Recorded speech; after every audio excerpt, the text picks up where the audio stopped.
Hello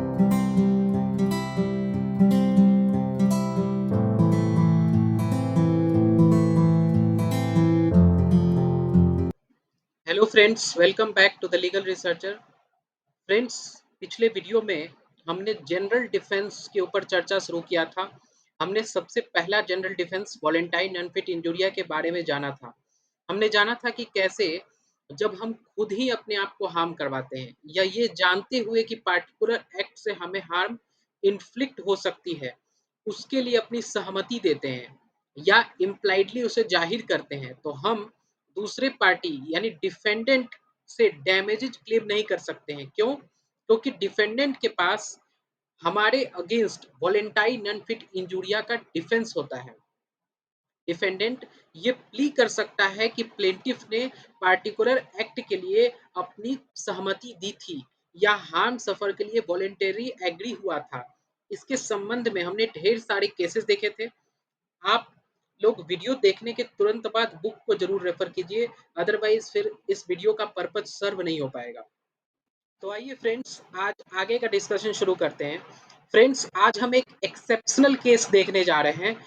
वो है rescue case, जो वॉलेंटाइन अनफिट इंजुरिया के डिफेंस का एक लिमिटेशन है। यानी डिफेंडेंट रेस्क्यू केसेस में प्लेंटिफ के अगेंस्ट वॉलेंटाइन अनफिट इंजुरिया का डिफेंस नहीं ले सकता है। वो प्लेंटिफ को हुए डैमेज के लिए कंपनसेशन के लिए लायबल हो सकता है। तो फ्रेंड्स, आइए समझते हैं रेस्क्यू केस होता क्या है। देखिए फ्रेंड्स, एक ऐसा सिचुएशन है कि जब कभी भी प्लेंटिफ खुद ही रिस्क लेता है ताकि वो किसी को किसी गंभीर खतरे से, इमिनेंट डेंजर से, इमीडिएट डेंजर से रेस्क्यू कर सके या बचा सके, ऐसा डेंजर जो डिफेंडेंट के रॉन्गफुल एक्ट से ही क्रिएट हुआ है, वहां डिफेंडेंट वॉलेंटाइन अनफिट इंजुरिया के डिफेंस प्लेंटिफ के अगेंस्ट नहीं ले सकता है। देखिए फ्रेंड्स, यहाँ प्लेंटिफ के रिस्क लेने का पर्पज स्पेसिफिक है रेस्क्यू केसेस में, जो है to rescue someone from imminent danger. भले ही यहाँ भी प्लेंटिफ वॉलेंटरी रिस्क ले रहा है, लेकिन specific purpose to save somebody. क्योंकि डिफेंडेंट के रॉन्गफुल एक्ट ने सिचुएशन क्रिएट किया। अब वो ये नहीं कह सकता है कि प्लेंटिफ को किसने कहा था रिस्क लेने के लिए। प्लेंटिफ ने वॉलेंटरी अपने कंसेंट से रिस्क लिया, अपने ही सहमति से उसने रिस्क लिया, सारे डेंजर को देखते हुए भी। तो डिफेंडेंट ऐसा इसमें नहीं कह सकता है। अब क्यों नहीं कह सकता है, इसका क्या रीजनिंग है, डिफरेंट केसेस के थ्रू आपको समझ में आएगा। तो आइए फ्रेंड्स, केसेस के थ्रू इसके रीजनिंग को समझने का प्रयास करते हैं। फ्रेंड्स, जो सबसे पहला केस है वो है हैंस वर्सेस हार्डवुड का केस। ये केस बहुत ही लैंडमार्क केस है। जब भी रेस्क्यू केस आपको कहीं भी लिखना होगा तो हैंस वर्सेस हार्डवुड का केस वहां मेंशन करना पड़ेगा। फ्रेंड्स, इस केस में होता क्या है कि डिफेंडेंट का एक सर्वेंट होता है जिसने एक घोड़ा गाड़ी को सड़क पे खुला छोड़ दिया था। वहां पे एक लड़का मौजूद होता है जिसने घोड़े गाड़ी के ऊपर एक स्टोन फेंका। जैसे ही स्टोन फेंका उसने, घोड़ा जो है दौड़ना शुरू कर देता है। अब जब खुली सड़क पे घोड़ा दौड़ रहा है तो बाकी लोगों, वहां जो मौजूद लोग हैं, उनको ऑब्वियस है कि डेंजर क्रिएट हो जाएगा। तो वहां पे विमेन और चिल्ड्रन के लिए ग्रेव डेंजर क्रिएट हो जाता है। वहां एक पुलिस कांस्टेबल उस समय ड्यूटी पे तैनात होते हैं। उन्होंने किसी तरह से इस सिचुएशन को मैनेज किया, लेकिन इस सिचुएशन को मैनेज करने के दौरान उनको सीरियस पर्सनल इंजरीज हो गई। तो उन्होंने डिफेंडेंट के अगेंस्ट कंपनसेशन क्लेम किया। अब कोर्ट ने इसको रेस्क्यू केस के दायरे में रखा और डिफेंडेंट को वॉलेंटाइन अनफिट इंजुरिया का डिफेंस नहीं दिया। इस केस में लॉर्ड जस्टिस ग्रीर ने कुछ ऑब्जर्वेशन रखा। उन्होंने कहा कि जो doctrine of assumption of risk है वो रेस्क्यू के केस में एप्लीकेबल नहीं है। पिछले वीडियो में हम लोगों ने देखा था कि किस प्रकार से doctrine of assumption of risk का मतलब क्या होता है कि प्लेंटिफ खुद ही रिस्क के ऊपर, रिस्क में अपने आप को डालता है, तो वहां पे वहां पे वो कंपनसेशन क्लेम नहीं कर सकता है डिफेंडेंट से। हमने देखा था कि कैसे अगर कार रेसिंग में अगर कोई स्पेक्टेटर बन के जाता है तो वहां पॉसिबिलिटी है कि अगर कार क्रैश करता है या कार एक्सीडेंट होता है या कुछ भी ऐसा होता है तो वहां पे उसको हर्ट हो सकता है, लेकिन उसके बावजूद भी वो उस रिस्क को लेते हुए भी वो स्पेक्टेटर बन के देखने जाता है। तो एक तरह से वो एजम्पशन ऑफ रिस्क ले चुका होता है। लेकिन लॉर्ड जस्टिस ग्रीन ने इस केस में क्या कहा कि यहाँ पे doctrine of assumption of risk applicable नहीं है, क्योंकि ये रेस्क्यू केस है जहां प्लेंटिफ ने इमरजेंसी के केस में डिफेंडेंट के रॉन्गफुल मिसकंडक्ट से जो सिचुएशन क्रिएट हुआ है उसमें रिस्क उठाया है ताकि दूसरे को तत्काल खतरा या मृत्यु से बचाया जा सके। ये रिस्क किसी के द्वारा भी लिया जा सकता है, ये रिस्क किसी के द्वारा भी लिया जा सकता है, चाहे वो लॉ के थ्रू बाध्य हो यानी अबाइड बाय लॉ हो, या वो फैमिली अपने फैमिली मेंबर के लिए रिस्क लेता है या स्ट्रेंजर्स के लिए रिस्क लेता है। लेकिन अगर कोई ऐसा गंभीर खतरा नहीं है फिर भी अगर वो रिस्क लेता है तो वो फिर रेमेडी के लिए इंटाइटल्ड नहीं है। लेकिन अगर किसी को बचाने के लिए कोई अपने आप अपना जान जोखिम में डालता है या अपने आप को रिस्क में झोंकता है तो उस केस में वो doctrine of assumption of risk applicable नहीं होता है और डिफेंडेंट को ये डिफेंस नहीं मिलेगा कि प्लेंटिफ ने खुद ही अपने आप को इस रिस्क में डाला है। आइए सेकंड केस देखते हैं फ्रेंड्स। तो सेकंड केस है वो भी बहुत इंपॉर्टेंट केस है, आपको कई बार ये आपको एग्जाम में आपको मिलेगा। वो है वैगनर वर्सेस इंटरनेशनल रेलवे। ये एक अमेरिकन केस है फ्रेंड्स। इस केस में होता ये है कि एक रेलवे पैसेंजर जो है वो एक रेलवे के नेग्लिजेंस की वजह से गिर जाता है, यानी कुछ वहां पे रेलवे का फॉल्ट होगा जिसकी वजह से वो गिर जाता है। ट्रेन रुकती है तो उसका एक साथी होता है, जो गिरा होता है उस पर्सन का एक साथी होता है, वो उसको ढूंढने के लिए निकलता है और काफी अंधेरा होने की वजह से वो पर्सन जो उसको ढूंढने के लिए निकला वो भी पुल से नीचे गिर जाता है और चोटिल हो जाता है। तो वो पर्सन जो पुल से नीचे गिरता है वो रेलवे कंपनी के अगेंस्ट एक सूट फाइल कर देता है। तो कोर्ट ने इस केस में भी रेस्क्यू केस के दायरे में इसको रखा और रेलवे कंपनी को लायबल माना। जस्टिस काटजू का जो ये पैराग्राफ है बहुत ही इंपॉर्टेंट ऑब्जर्वेशन है। आपको डायरेक्ट क्वेश्चन देखने को मिल सकता है कई जगह, अगर ये डायरेक्ट पैराग्राफ दे दिया जाए और उसको एक्सप्लेन करने के लिए या इलस्ट्रेट करने के लिए केस लॉ के थ्रू दिया जा सकता है। तो इसको थोड़ा ध्यान से देखिएगा, इसका हर एक पॉइंट आपको बताएंगे, तब आपको इस पूरे जो रेस्क्यू केस है उसका रीजनिंग समझ में आ जाएगा। फ्रेंड्स, तो इसमें जस्टिस काटजू ने जो ऑब्जर्व किया उसको ध्यान दीजिएगा। उन्होंने इस पैसेज में लीगल और मोरल प्रिंसिपल के ऊपर इम्फेसाइज किया है कि जब कोई डेंजर में होता है तो ये नेचुरली है कि किसी दूसरे को रेस्क्यू के लिए किसी के दूसरे के अंदर रेस्क्यू के लिए एक प्रेरणा जाहिर होता है, एक प्रेरणा आता है। तो उन्होंने क्या कहा है देखिए, डेंजर इनवाइट्स रेस्क्यू। उन्होंने कहा कि डेंजर इनवाइट्स रेस्क्यू, यानी जब कोई खतरे में होता है तो ये सिचुएशन अक्सर दूसरों को उसको हेल्प करने के लिए प्रेरित करता है। The cry of distress is the summons to relief, यानी मदद के लिए आवाज लगाना जो है एक नेचुरल अपील होता है। कोई भी पर्सन जब डिस्ट्रेस में है तो वो मदद के लिए आवाज लगाता है। The law does not ignore those reactions in tracing conduct to its consequences, यानी जो लीगल सिस्टम है वो इस तरह के नेचुरल ह्यूमन रिएक्शन को कंसीडर करता है जब भी किसी एक्शन के आउटकम को डिटरमाइन करना होता है।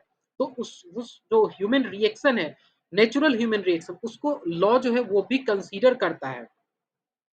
It recognises them as normal, यानी कि लॉ इस तरह के रेस्क्यू का जो इम्पल्स है या जो प्रेरणा है उसको नॉर्मल और एक्सपेक्टेड रिस्पॉन्स मानता है। वो मानता है कि ये तो एक्सपेक्टेड है, कि कोई पर्सन अपने आप को रिस्क में लेके उसको बचाने के लिए, जो पर्सन डेंजर में उसको बचाने के लिए वो जाएगा। उसके बाद उन्होंने बोला फोर्थ पॉइंट देखिए, फिफ्थ देखिएगा, the wrong that imperils life is a wrong to the imperilled victim, it is wrong also to the rescuer. यानी कि अगर कोई खतरे में जाता है तो हार्म केवल उस विक्टिम को नहीं हुआ जो ऑलरेडी खतरे में था, बल्कि जो रेस्क्यूअर है उसको, उस उसके तक फैल जाता है, यानी उसको भी रिस्क हो जाता है। उसके बाद सिक्स जो लाइन है वो देखिएगा, the risk of rescue if it is not wanton is born of occasion. यानी रिस्क जो रेस्क्यूअर के द्वारा लिया जाता है वो इमरजेंसी सिचुएशन में जस्टिफाइड है। Seventh, the emergency begets the man. यानी इमरजेंसीज जो होती हैं वो लोगों के अंदर से उनके बेस्ट बिहेवियर को निकालता है और वो हीरोइकली एक्ट करने के लिए प्रेरित होते हैं ताकि वो दूसरे की मदद कर सके।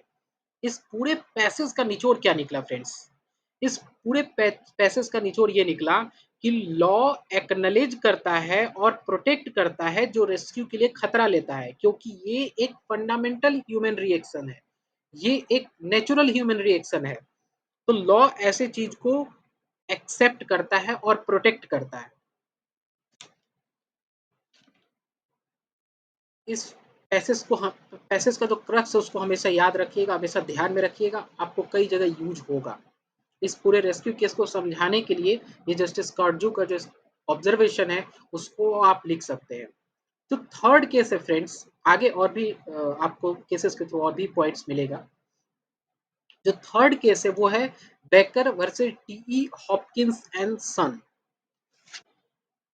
इस थर्ड केस को देखते हैं फ्रेंड्स। देखिए इसमें क्या होता है कि एम्प्लॉयर्स के नेग्लिजेंस के वजह से दो वर्कमैन होते हैं, वो एक वेल में जहरीली गैस का धुआं के होने की वजह से बेहोश हो जाते हैं। वहां पे पेट्रोल ड्रिवन पंप का जो जहरीला धुआं होता है उस वजह से वो दोनों वर्कमैन बेहोश हो जाते हैं। उस समय जब वो बेहोश होते हैं तो डॉक्टर बेकर को बुलाया जाता है, डॉक्टर बेकर नाम के एक डॉक्टर को वहां पे बुलाया जाता है। लेकिन स्थिति को देखते हुए, जो रिस्क था उसको देखते हुए उनको मना किया जाता है कि आप वेल के अंदर नहीं जाइए उन दोनों वर्कमैन को बचाने के लिए। लेकिन डॉक्टर वर्कमैन को बचाने के प्रयास में अंदर जाते हैं, लेकिन दुर्भाग्य से वो खुद भी बेहोश हो जाते हैं। बाद में उनको निकाला जाता है और उनको हॉस्पिटल लेके जाया जाता है, जहां वर्कमैन के साथ साथ डॉक्टर की भी डेथ हो जाती है। अब यहाँ पे डॉक्टर की वाइफ ने वर्कमैन के एम्प्लॉयर के ऊपर हस्बैंड के डेथ के लिए कंपनसेशन क्लेम किया। डिफेंडेंट एम्प्लॉयर वॉलेंटाइन अनफिट इंजूरिया का डिफेंस लेता है, लेकिन उसको रिजेक्ट कर दिया जाता है क्योंकि कोर्ट ने डिफेंडेंट को लायबल मानते हुए रेस्क्यूअर डॉक्टर बेकर के एक्ट को नेचुरल और प्रोबेबल कंसीक्वेंस माना। नेचुरल और प्रोबेबल कंसीक्वेंस माना।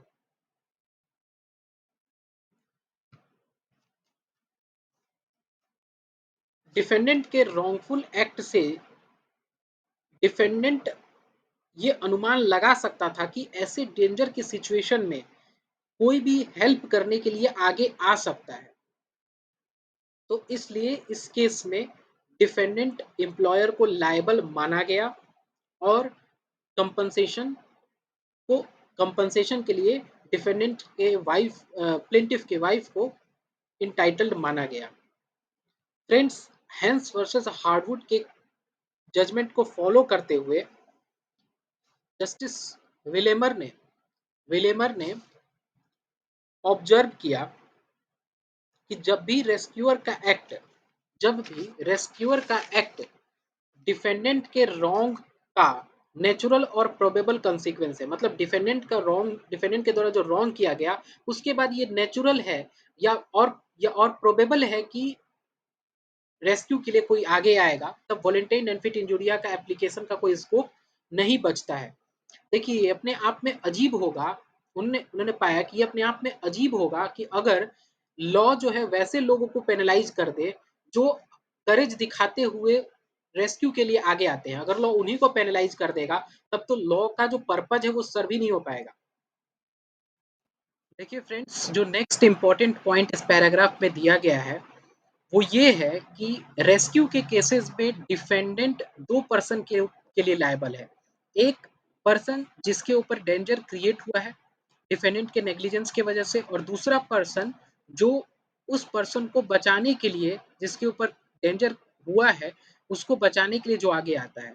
यानी अगर इलिस्ट्रेशन के रूप में देखें तो अगर ए एक पर्सन है जिसके ऊपर डेंजर क्रिएट हुआ है डिफेंडेंट के नेग्लिजेंस की वजह से, और बी ए को बचाने के लिए आता है, तो डिफेंडेंट ए और बी दोनों के लिए लायबल है।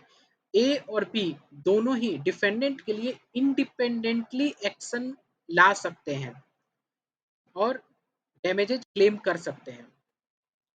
देखिए फ्रेंड्स, डिफेंडेंट विक्टिम के अगेंस्ट क्या डिफेंस लेता है, इससे रेस्क्यूअर का राइट पूरी तरह से इंडिपेंडेंट है, क्योंकि रेस्क्यूअर का राइट जो है वो विक्टिम के राइट से डिराइव नहीं होता है, वो अपने आप में उसका राइट जो है इंडिपेंडेंटली क्रिएट होता है। इसलिए अगर डिफेंडेंट विक्टिम को भी कंट्रीब्यूटरी नेग्लिजेंस के अंदर गिल्टी के लिए डिफेंस, गिल्टी के रूप में डिफेंस लेता है विक्टिम के अगेंस्ट डिफेंडेंट, तो भी रेस्क्यूअर का राइट हैम्पर्ड नहीं होगा, रेस्क्यूअर का राइट एग्जिस्ट करेगा। एग्जाम्पल के लिए एक केस ये भी हो सकता है कि विक्टिम जो है ट्रेसपासर हो और इस वजह से उसको कंपनसेशन न दिया गया हो, लेकिन इस केस में भी रेस्क्यूअर का राइट है, रेस्क्यूअर का राइट मौजूद रहेगा। और यही सेम प्रिंसिपल तब भी लगेगा जब कोई अपने नेग्लिजेंस से खुद को ही डेंजर में डालता है, ना कि किसी तीसरे पर्सन को। जब वो एग्जाम्पल के लिए यदि ए अपने रॉन्गफुल एक्ट से एक ऐसा सिचुएशन क्रिएट करता है कि वह खुद ही इस प्रकार इंडेंजर हो जाता है कि एक्सपेक्ट कर सकता है कि कोई बचाने आगे आ सकता है, वो खुद ही इस तरह से इंडेंजर हो जाए कि वो एक्सपेक्ट कर सकता है कि अब कोई उसको बचाने आएगा, तो वो रेस्क्यूअर के प्रति लायबल हो जाएगा। ऐसा जरूरी नहीं है कि वो पर्सन जो डेंजर में खुद को डालता है वो दूसरे को, रेस्क्यूअर को, किसी को मदद के लिए बुलाता है, ऐसा जरूरी नहीं है। अगर वो खुद से भी रेस्क्यूअर आता है उसको बचाने के लिए, तब भी वो लायबल हो जाएगा। इसलिए अगर कोई व्यक्ति सपोज कीजिए कुआं में, वेल में सुसाइड के लिए का प्रयास करता है खुद के, और किसी कोई पर्सन है जो रेस्क्यूअर है उसको बचाने के दौरान इंजर्ड हो जाता है, तो रेस्क्यूअर उस पर्सन से कंपनसेशन क्लेम कर सकता है। देखिए जस्टिस बैरी ने यहाँ पे लीगल पोजीशन को एक्सप्लेन किया है, ध्यान से सुनिएगा, बहुत इंपॉर्टेंट ऑब्जर्वेशन है ये। फिर कार्जो, जस्टिस कार्जो के बाद ये भी एक इंपॉर्टेंट ऑब्जर्वेशन है, इसको ध्यान से सुनिएगा प्लीज। देखिए उन्होंने ये ऑब्जर्व किया कि ये बात सही है कि कोई भी पर्सन किसी दूसरे को बचाने के लिए कोई लीगल ड्यूटी वो नहीं करता है, कोई लीगल ड्यूटी नहीं होता है कि किसी दूसरे को बचाए, लेकिन फिर भी यदि कोई पर्सन अपने केयरलेसनेस से खुद को एक ऐसी स्थिति में डालता है या ऐसे खतरे में डालता है कि दूसरे व्यक्ति अगर रेस्क्यू के लिए आगे आए, अगर कोई दूसरा व्यक्ति रेस्क्यू के लिए आगे आता है, तो वो रेस्क्यूअर के वैसे इंजरी के लिए लायबल हो सकता है जो वो अंदाजा लगा सकता था कि उसको बचाने के दौरान प्रयास में ऐसा इंजरी रेस्क्यूअर को हो सकता है, वो अंदाजा लगा सकता था। लेकिन यदि उस पर्सन के केयरलेसनेस की वजह से ऐसा नहीं हुआ है, सिचुएशन क्रिएट नहीं हुआ है, या वो उसमें उसमें दोषी नहीं है उस सिचुएशन क्रिएट करने में, तब वहां पे रेस्क्यूअर के प्रति उसकी कोई लायबिलिटी नहीं बनती है, तब वहां रेस्क्यूअर क्लेम नहीं कर सकता है कोई भी डैमेजेज उस पर्सन से। एक इम्पॉर्टेंट क्वेश्चन इसमें फ्रेम होता है इसके रेस्क्यू के केसेस में कि क्या ये रेस्क्यू का केस प्रॉपर्टी के ऊपर भी लागू होता है। तो जो इस केस में Hewitt Hewitt versus great western railway company, इस केस में ये एफर्मेटिवली एक्सेप्ट किया गया कि हाँ, अगर प्रॉपर्टी के रेफरेंस में भी रेस्क्यू होता है तो वहां भी ये राइट जो है रेस्क्यूअर का एराइज होता है कंपनसेशन के लिए।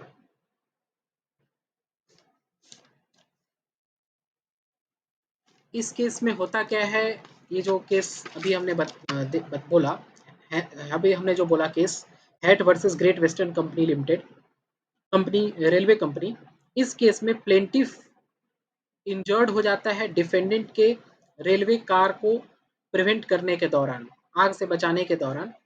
तो इस केस में जो डिफेंडेंट था, जो डिफेंस था, वो एप्लीकेबल नहीं हुआ वॉलेंटाइन अनफिट इंजूरिया का, और इसलिए इस केस में भी जो रेस्क्यूअर है उसको कंपनसेशन मिलता है।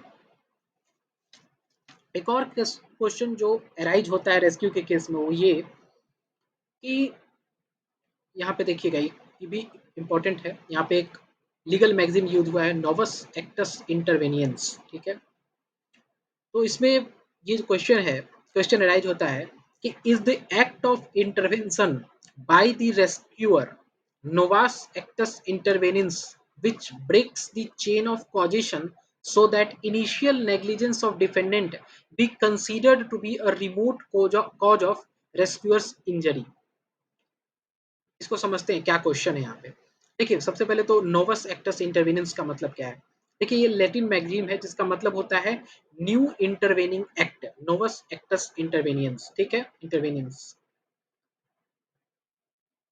इसको रेफर किया जाता है ऐसे इवेंट या एक्ट के लिए जो डिफेंडेंट के इनिशियल रॉन्गफुल एक्ट और उसके रिजल्ट से में हुए हार्म के बीच में, डिफेंडेंट के इनिशियल जो रॉन्गफुल एक्ट था और उसके रिजल्ट के में हुए हार्म के बीच कॉजुअल लिंक को ब्रेक कर देता है। एक ऐसा एक्ट है जिससे जो डिफेंडेंट का इनिशियल रॉन्गफुल एक्ट है और उसका जो कंसीक्वेंस है या उसका जो रिजल्ट है से जो हार्म होता है उसके बीच में एक कॉजुअल लिंक को ही ब्रेक कर देता है। और इस नए एक्ट से हो सकता है कि डिफेंडेंट बाद की लाइबिलिटी से बच जाए। यानी अभी तक हम जो देख रहे थे कि डिफेंडेंट के कुछ एक्ट, कुछ रॉन्गफुल नेग्लिजेंस से या कुछ रॉन्गफुल एक्ट से एक पर्सन था जिसके ऊपर डेंजर क्रिएट हो जा रहा था और उसके बाद रेस्क्यूअर उसको बचाने के लिए आता था, और ये जो लाइबिलिटी था डिफेंडेंट का वो विक्टिम के साथ साथ रेस्क्यूअर तक एक्सटेंड हो जाता था। लेकिन अब यहाँ पे जो नोवस एक्टस इंटरवेनियंस है वो ये क्या कर रहा है, वो कॉजुअल लिंक को ब्रेक कर दे रहा है। यानी डिफेंडेंट विक्टिम तक तो लायबल है लेकिन उसका एक्सटेंशन नहीं हो रहा है, उसका एक्सटेंशन, वो लाइबिलिटी का एक्सटेंशन जो है रेस्क्यूअर के तक ना हो। ठीक है, इसके लिए यूज किया जाता है नोवस एक्टस इंटरवेनियंस में न्यू इंटरवेनिंग एक्ट। जैसे एग्जांपल के लिए अगर कोई पर्सन ए किसी दूसरे पर्सन बी के नेग्लिजेंस के वजह से इंजर्ड होता है लेकिन किसी तीसरे पर्सन सी को रेस्क्यू करने के दौरान इंजरी हो जाता है, जो अगर वो अनरिलेटेड इवेंट है तब ओरिजिनल रॉन्ग डूअर बी और सी के इंजरी के लिए लायबल नहीं होगा। जो ओरिजिनल रॉन्ग डूअर था वो बी और सी के लिए इंजरी के लिए लायबल नहीं होगा। दूसरा टर्म जो क्वेश्चन में है वो चेन ऑफ कॉजेशन है। देखिए इसका क्या मतलब है, इसका मतलब है सीक्वेंस ऑफ इवेंट जो डिफेंडेंट के नेग्लिजेंस से रेस्क्यूअर के इंजरी सफर्ड तक जुड़ी हुई है। डिफेंडेंट के नेग्लिजेंस से रेस्क्यूअर के इंजरी सफर होने तक से जुड़ी हुई है। देखिए थर्ड टर्म जो क्वेश्चन में यूज किया गया है वो है ए रिमोट कॉज। देखिए इसका क्या मतलब है, इसका मतलब है कि अगर चेन ऑफ कॉजेशन ब्रोकन है नोवास एक्टस इंटरवेनिंस या ए न्यू इंटरवेनिंग एक्ट के वजह से, तो जो डिफेंडेंट का इनिशियल नेग्लिजेंस है और जो रेस्क्यूअर को हार्म हुआ है उसके बीच में रिमोटनेस आ जाएगी। मतलब उसका डायरेक्ट कॉजुअल रिलेशन नहीं बन पाएगा क्योंकि न्यू इंटरवेनिंग एक्ट उसके बीच में आ गई थी। इसलिए अब जो नेग्लिजेंस था डिफेंडेंट का वो डायरेक्ट कॉज नहीं है, उसका डायरेक्ट परिणाम नहीं है रेस्क्यूअर को हार्म होना। इसलिए जो क्वेश्चन यहाँ है वो ये क्वेश्चन अराइज होता है कि क्या रेस्क्यूअर के इंटरवेंशन को नोवास एक्टस इंटरवेनिंस माना जा सकता है। अगर हाँ तो चेन ऑफ कॉजेशन ब्रोकन होगा और डिफेंडेंट के इनिशियल नेग्लिजेंस को रेस्क्यूअर के इंजरी के लिए लायबल ठहराना टू रिमोट माना जाएगा। यानी कि डिफेंडेंट रेस्क्यूअर के इंजरी के लिए लायबल नहीं माना जाएगा। देखिए ये क्वेश्चन हेंस वर्सेस हार्डवुड के केस में ही राइज हुआ था। इस केस में ही रेस्क्यूअर के एक्ट को नोवा सेक्टस इंटरवेनेंस नहीं माना गया था और डिफेंडेंट के जो नेग्लिजेंस है उसको रिमोट डैमेज के रूप में नहीं देखा गया था। जो रेस्क्यूअर को हार्म हुआ उसको रिमोट डैमेज के रूप में नहीं देखा गया था, उसको डायरेक्ट डिफेंडेंट के नेग्लिजेंस का डायरेक्ट कंसिक्वेंस माना गया था। और देखिए ये fact to fact, fact of the case पे डिसाइड होगा कि कोई particular act intervening, new intervening act है कि नहीं, नोवा सेक्टस इंटरवेनिंस है कि नहीं। क्योंकि अगर डिफेंडेंट ये फोर्सी कर सकता है कि इस पार्टिकुलर नेग्लिजेंस के वजह से जो सिचुएशन क्रिएट हुई है उसमें कोई रेस्क्यूअर आएगा, आ सकता है, तो उस केस में इसको उसके जो डिफेंडेंट के जो नेग्लिजेंस है उसको प्रोक्सिमेट कॉज माना जाएगा। अगर इंजरी होती है रेस्क्यूअर को तो उसको रिमोट में डैमेज नहीं माना जाएगा। इसलिए इस केस में डिफेंडेंट अगर फोर्सी कर सकता है तो उस केस में डिफेंडेंट जो है वो लायबल होगा, कंपनसेशन देने के लिए वो लायबल होगा और रेस्क्यूअर को कंपनसेशन मिलेगी इस केस में। और ये fact to fact case decide होगा कि कोई एक्ट जो है इंटरवेनिंग है कि नहीं, इंटरवेन नोवा सेक्टस इंटरवेनेंस है या वो एक्ट रेस्क्यूअर के केस रेस्क्यूअर की तरह है। तो ये था friends rescuer rescue case, important case था, इसको मैंने आपको डिस्कस कर दिया। आप एक बार जाके एक रीडिंग अगर आप कर दें तो इससे आपको सारा यहाँ का क्लियर हो जाएगा। अब जो नेक्स्ट डिफेंस हम लोग देखेंगे वो डिफेंस होगा प्लेंटिफ द रॉन्ग डूअर। इसमें एक चीज और दिया हुआ है, इसको पहले ही मैंने बता दिया था कि ये हम लोगों के काम का नहीं है। अनफेयर कॉन्ट्रैक्ट टर्म एक्ट, ये इंग्लैंड का एक एक्ट है जिसको दिया गया है, ये भी लिमिटेशन है, तो ये हम लोग डिस्कस नहीं करेंगे, इसका कोई मतलब नहीं बनता है यहाँ पे फिलहाल के लिए।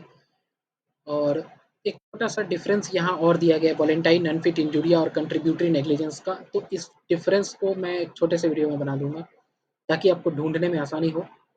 और जो नेक्स्ट डिफेंस हमारा होगा वो होगा plaintiff the wrong doer. Plaintiff he wrong doer है, ठीक है। So thank you very much for listening and उम्मीद करते हैं कि आपको वीडियो से हेल्प हो रहा हो।